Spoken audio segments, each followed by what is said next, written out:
But I want to hear from a few tables as to some of the thoughts that you had, some of the insights, some of the tensions that you saw in this scenario.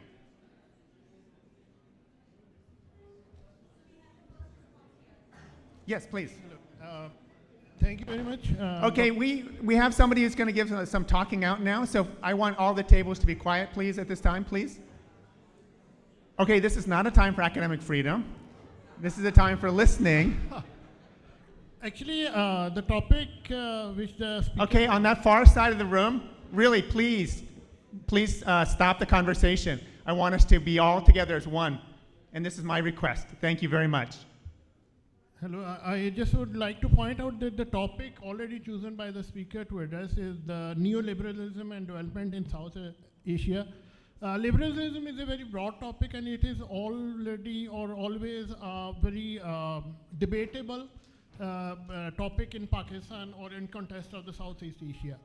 And I think so, okay, when the speaker is addressing the topic in its deeper context, he shouldn't be pointing out the religious extremism in this topic, and whether he has been answering the questions, he should be well prepared that the questions he should be answering doesn't relate to any religious conformity or anything related to other things which actually points anything towards the religion.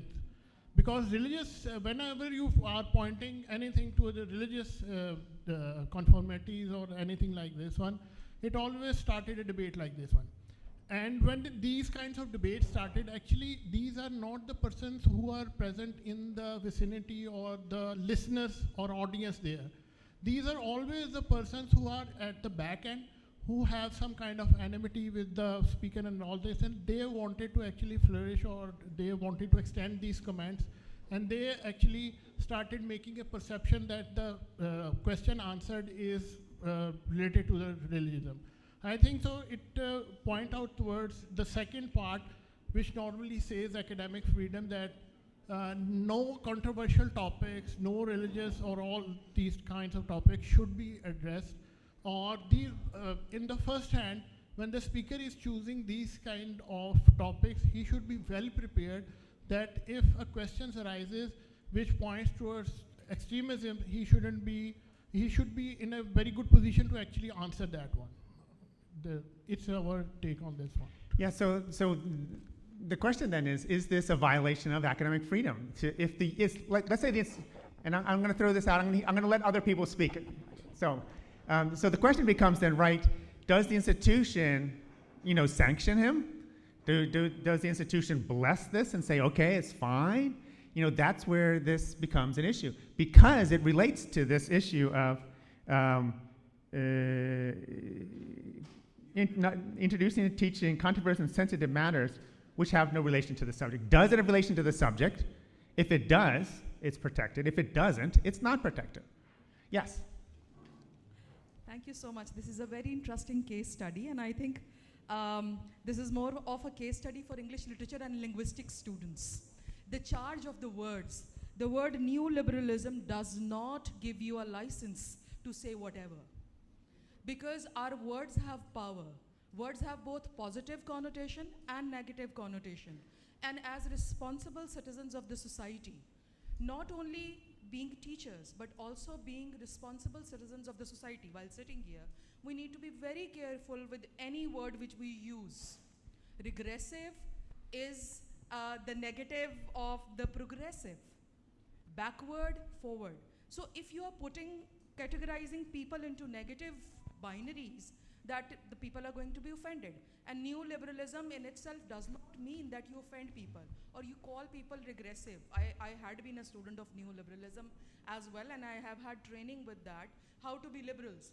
Being liberal does not mean that you offend people's religious, political, and gender-related sentiments and emotions. You have to be neutral. And then talking about academic rigor and academic freedom, and it at the same time should not restrict our academic freedom.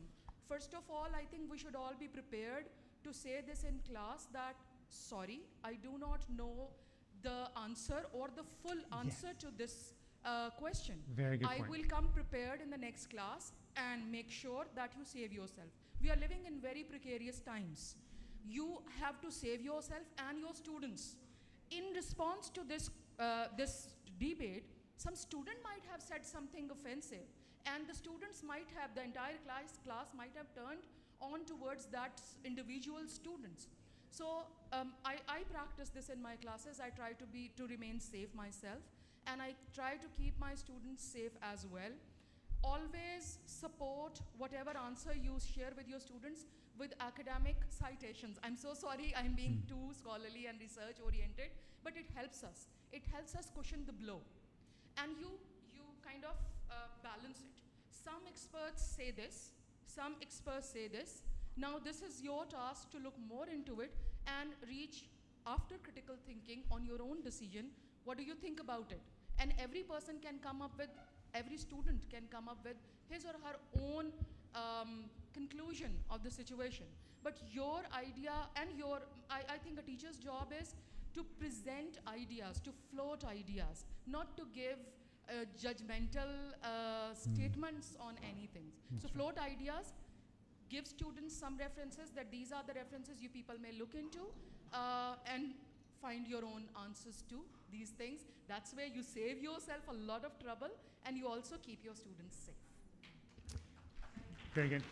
Let me just mention real quickly, like there's a couple of conversations here. One is the conversation of good practice and good pedagogy.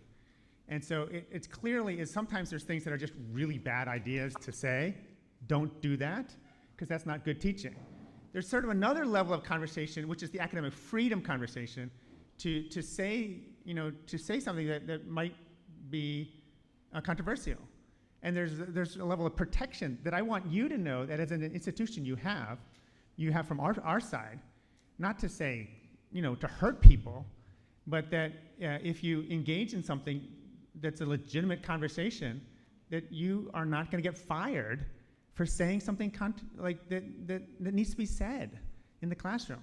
Now, it's not going to be just my opinion, right? If this ever comes up, we're not going to just sort of say, you're out of here, terrible person. It's not just the administration's idea. We're going to have a panel of people, peers. If ever there's an accusation by somebody that there's a problem, it's an issue of academic freedom, please know that there will be good due process where we will have, it won't be just one person or just an administrator's opinion, that as the professor in the video said, that they had a panel of peers who made a judgment as to whether this relates to the discipline or doesn't. And if it does relate, even if it's not your personal opinion or that you don't like it, you'll still protect it. And I need you to know that you are protected and you have that academic freedom. Now, we also have the laws of the land, right? And there's certain things that are not appropriate to say or not, we can't say those things here in this particular context.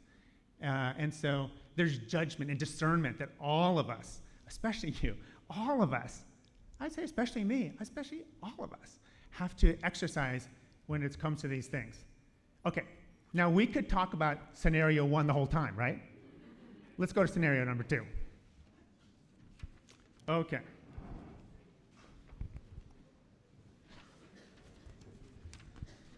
Scenario number two.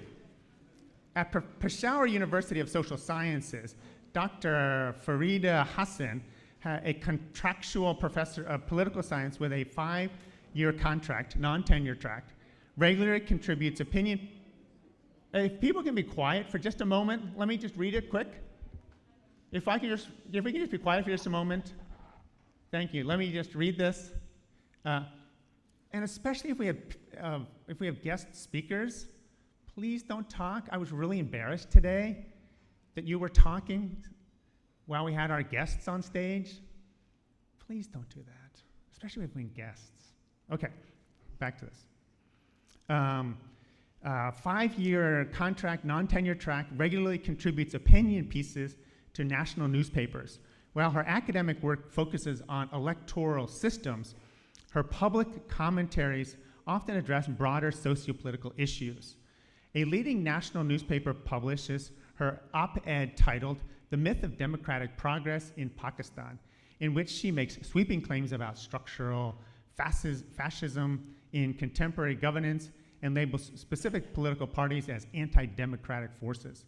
Though she includes a standard disclaimer that views are my own, the article prominently identifies her as Professor of Political Sciences at PUSS. Opposition politicians demand Dr. Huston's suspension, and pro-government media outlets run stories questioning the university's radical agenda. Some colleagues praise her, quote, civic engagement, while others worry about endangering departmental research funding and her job security at PUSS. So discussion questions. Well, I'll go ahead and let you break into tables. Go ahead and discuss those.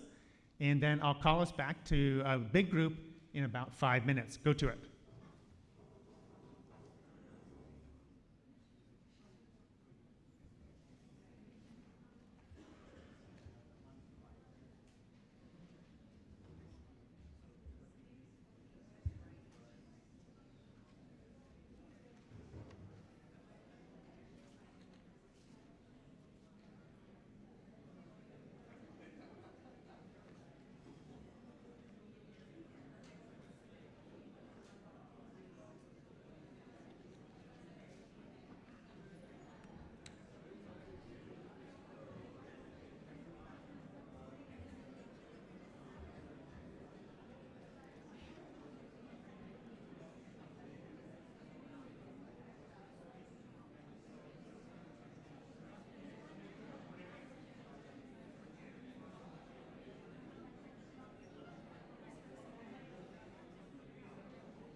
30 seconds. 30 seconds to go.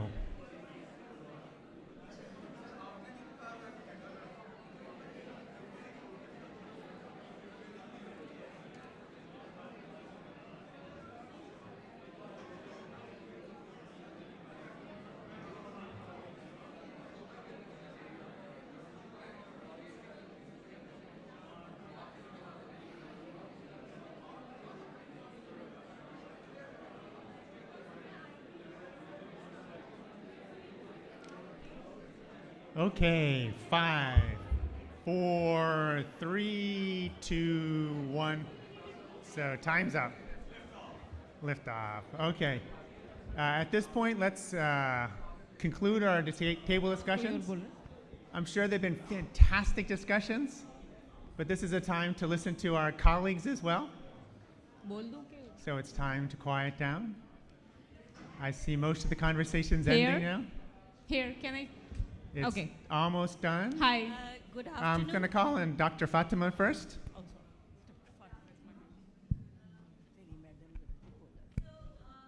The situation over here is that of a professor from political science department, but Is the mic going there? I think it's working. Yeah. Yeah. So, but this is